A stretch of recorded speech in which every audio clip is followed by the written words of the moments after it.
Hello guys, mag-fill tayo ng green peas. Ito kinakain nila itong fresh. Pero ngayon, dahil old na yung green peas, lulutuin ko siya. Chicken with green peas.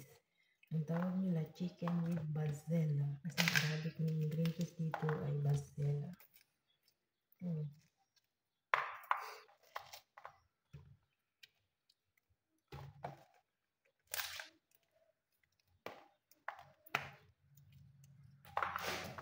Gusto tayo dyan. Iluhin mo ako mag-peel ng green peas.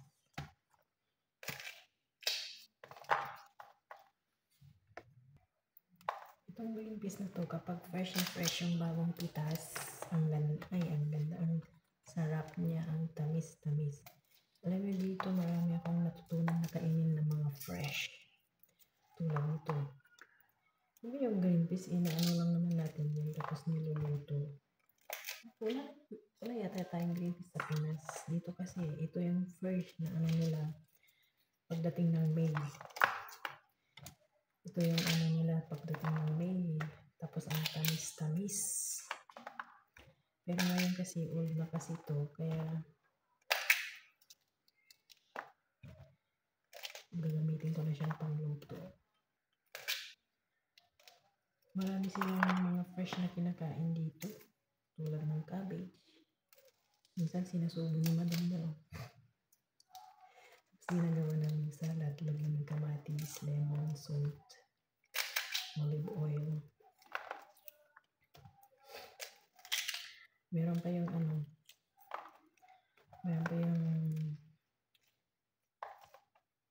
yung full. Papakita ko sa inyo next time kung ano naman yung full.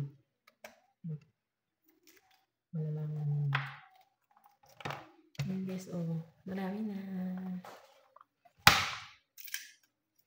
Tapos kalahati pa lang na full ko.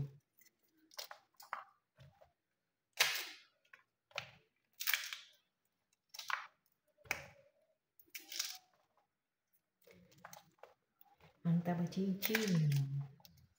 Magpapa-inject ngayon para sa kanyang gamot.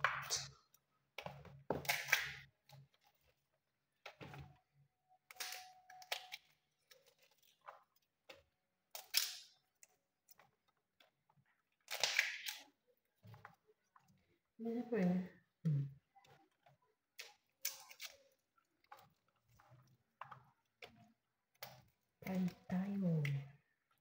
Okay guys, ito na. Thank you for watching. See you again later.